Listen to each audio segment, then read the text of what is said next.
Hello everyone. So in this video I'll talk about how to get GitHub Copilot license. So GitHub Copilot uh, license is available in different tiers. So for individuals there's a free account which which comes with certain limitations. So you cannot use all the features of GitHub Copilot with this account. Whereas there are two other GitHub tiers known as Pro and then Pro Plus, which covers kind of some of the enterprise features of GitHub Copilot. For businesses, we have GitHub Copilot Business and then GitHub Copilot Enterprise. So both comes with different features. Enterprise covers almost all the features that are available in GitHub Copilot. But the requirement to use Enterprise is you must be a GitHub Enterprise user. You cannot use a free account for GitHub Enterprise. Okay. So in order to get the license, come to your github.com. So log in with your account. In case you don't have an account already, you can create an account. It just takes few minutes to create an account. On the setting part of Copilot setting, you would see sections on how do you get the license. In this particular section, you will get the license for GitHub Copilot, and you can also control your configurations in GitHub.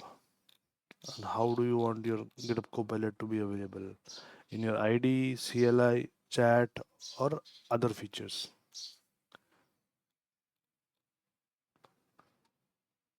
So in my case, I already have a GitHub Copilot business account. So I'll go to my VS Code. So in my VS Code, as you can see, I am not signed in right now.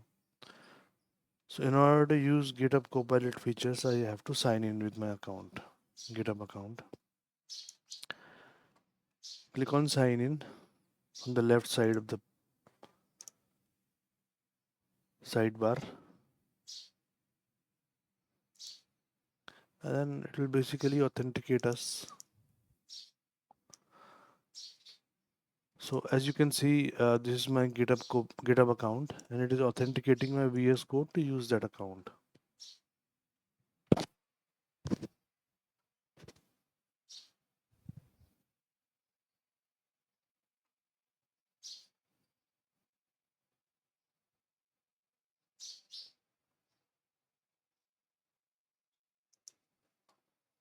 Yeah. So as you can see that Copilot was disabled earlier, but now it's enabled, and you can also see the usage statistics. So I have used 22% of premium request as on date.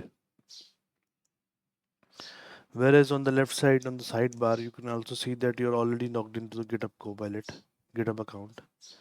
And now, just to confirm, if you have access to GitHub Copilot, you can also see which models are available for you to use.